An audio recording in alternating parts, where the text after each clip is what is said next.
Всем здравствуйте! С вами Эльвира из Америки. Жаптапор лежи пагалама елташлак, тендамдана Эльвира Америкович.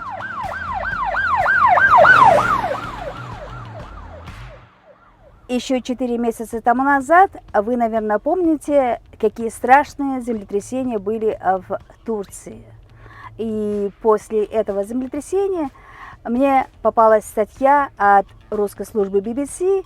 На YouTube было видео, и это видео называлось «Город без взяток выдержал землетрясение». Оказалось, что город выдержал это землетрясение от того, что мэр города, он боролся с коррупцией и не давал возможность строить город без лицензии. Я обязательно вам прикреплю эту ссылочку на это видео от русской службы BBC, чтобы вы сами могли просмотреть это видео и убедиться. Этот мэр, он думал наперед. И подрядчики не воровали. Были соблюдены все техники безопасности. И в итоге весь город уцелел, и люди тоже остались живы. Работа мэра, все его старания, все это оправдалось. В общем, человек, который дает взятку, и человек, который берет взятку, они оба грешны одинаково.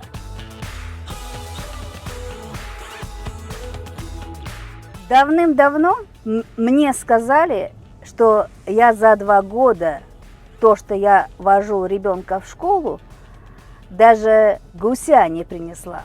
Правда, это мне сказали на марийском языке. И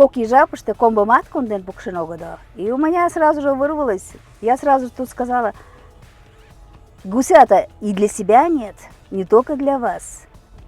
После этого случая уже прошло много-много лет, и мы как-то обсуждали это с моим ребенком, и она в шутку сказала: я, говорит, сейчас бы сама в состоянии купить ей этого гуся. И даже, наверное, не только одного гуся, а гусиную ферму. И, если честно сказать, это даже смешно сегодня слышать, потому что аппетиты уже изменились. Сейчас уже одним гусем дела не решишь. Как-то я приехала в Ишкралу и разговаривала с государственным чиновником. И в конце нашего разговора я его спросила, я говорю: подскажите мне, пожалуйста, где мне найти нотариуса, потому что мне нужно заверить документы. А он говорит: да нет проблем, тут прям через дорогу нужно идти тебе. Я, говорит, сейчас позвоню и скажу ей. Лучше бы он не звонил, потому что если бы он просто бы сказал, я бы пошла туда и быстрее бы сделала. А так, вы знаете, я пришла как бы по его звонку, потому что он сказал, что человек придет из Америки. Я спросила, что нужно у нотариуса. Она говорит: документ, удостоверяющий личность. Я ей дала паспорт свой, внутренний российский. Я спросила, сколько ваши услуги будут стоить. Она там сказала, я сразу же отплатила, ей отдала. Говорит: вы подождите в коридоре, потому что народ. А народ на самом деле там был. И я вышла уже через час, может даже больше, когда уже народ рассосался, я как бы думаю, ну неужели так долго нужно время, чтобы нотариализовать мои документы? Я захожу снова и спрашиваю, как долго мне еще ждать? Она мне снова спрашивает: мне нужны ваши документы, удостоверяющие вашу личность. Я говорю: подождите, у вас же уже есть мой паспорт, вам этого разве недостаточно? Она мне снова говорит: мне нужны ваши документы, удостоверяющие вашу личность. Я говорю: ах, у меня есть загранпаспорт, если вам этот не нравится. Тут она психанула, взяла свой штамп, подписалась, взяла деньги, говорит: уходите. Я была, знаете, в таком замешательстве, я вообще не могла понять, что происходит.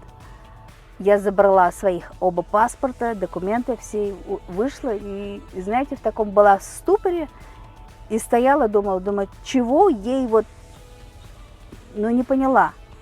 И вы знаете, и меня вдруг осенило, думаю, что она там у меня в паспорте все листает. Оказывается, я за услуги-то заплатила, а она, похоже, еще хотела сверху. Money, money, money, money. А я-то не поняла, не привыкшая давать. Даже в голове у меня это все, это мыслей никаких не возникало. Такие случаи со мной были. Что теперь хочу сказать? Сегодня, в сегодняшней в нашей жизни, наверное, это уже, знаете, настолько глубоко проникло все в сферы жизни, чтобы как рак уже расползает везде, что нигде ничего не делают за просто так. И у всех аппетиты разные. Кому гуся, а кому вагон, кому чемодан денег, кому квартиру, кому самолет, кому еще что-то.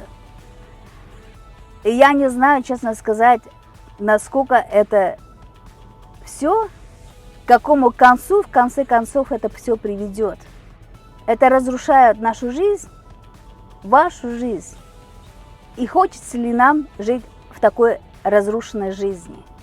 Поэтому нужно думать, как мы хотим жить, что нужно сделать для того, чтобы искоренить эту проблему. Спасибо всем за просмотр, ставьте лайки, подписывайтесь на мой YouTube канал, кто еще не подписался, оставляйте свои размышления и живите по возможности, по желанию, по вашей совести, без взяток, чтобы ваша душа и сердце были чисты. Конечно, это тяжело сделать у вас, но так или иначе. Кто-то живет по совести и живет подольше. Пагалами юлташлак, моткочку гута чумуланда, и дамон до кругу парняпалом, тем далаш, ки возалты ногул мою YouTube каналышке, возалца, шарза, ти да видео, шона маштам кодаза, и илаза юмада на парля, яндаран, тажа да пелан лиза, тенданден лиен Эльвира Америка Гичин.